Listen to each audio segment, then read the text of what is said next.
जो चीजें अभी बिगड़ी नहीं है, जो चीजें ज्यादा खराब नहीं है, तो उनको कैसे इंटैक्ट करना है। अच्छा। फॉर एग्जाम्पल अटल टनल जैसे बनी थी, तो टनल बनते ही एकदम से टूरिस्ट की बाढ़ वहां पे आ गई और गांव के लोग भी ओवरवेल्म हो गए कि यार इतने लोग आ गए, इनको कैसे एडजस्ट करें, अकोमोडेट करें।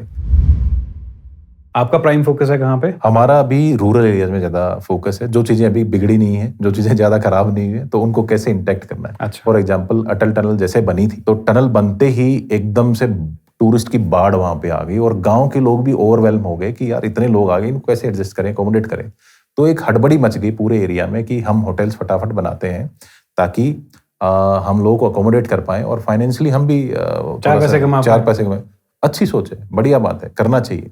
बट कंस्ट्रक्शन किस तरीके का होना चाहिए, कितनी बिल्डिंग्स बननी चाहिए, है ना, वो सब चीजें देखने वाली बात है। कैसे हम अपने आप को तैयार कर सकते हैं। आप सोचो कि जो एग्रीकल्चर बेस्ड इकोनॉमी थी वो ओवरनाइट शिफ्ट होगी टूरिज्म बेस्ड इकोनॉमी। और जब इकोनॉमी का ऐसे शिफ्ट होता है तो उसमें जो है आपका जो इन्वायरमेंट है वो सबसे ज्यादा डिस्टर्ब होता है, क्योंकि आपने जो एग्रीकल्चर है वो आउटसोर्स कर दी। जिसको आउटसोर्स कर दिया उसको उस खेतीबाड़ी से कोई मतलब नहीं, उसको प्रॉफिट से मतलब है। तो आप सोचो कितना केमिकल आपकी खेतीबाड़ी में जाएगा।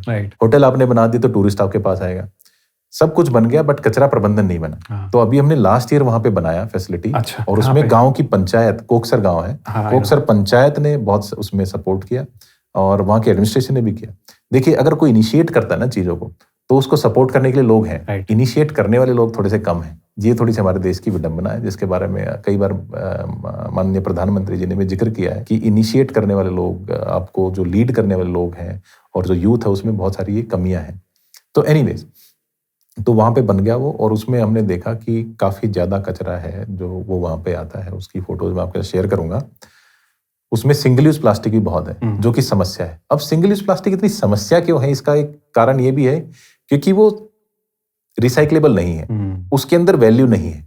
तो उसको कलेक्शन करने का कॉस्ट, उसको सेग्रीगेट करने का कॉस्ट, उसको आप डिस्पोज ऑफ जहां पे करेंगे वहां तक पहुंचाने का ट्रांसपोर्टेशन कॉस्ट, ये कहीं से नहीं मिलता आपको।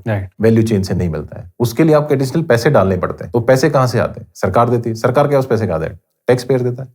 तो इसीलिए ये समस्या है। अगर आपके जो मटेरियल हैं वो सर्कुलर हैं नेचर में, जिनको आप रिसाइकिल करके, डाउन साइकिल करके, अपसाइकिल करके दोबारा से मार्केट में लेके आ जाते हैं, तो वो ठीक है। तो इसलिए हमें पॉलिसी के पॉइंट ऑफ व्यू से मटेरियल्स के ऊपर भी काम करना पड़ेगा।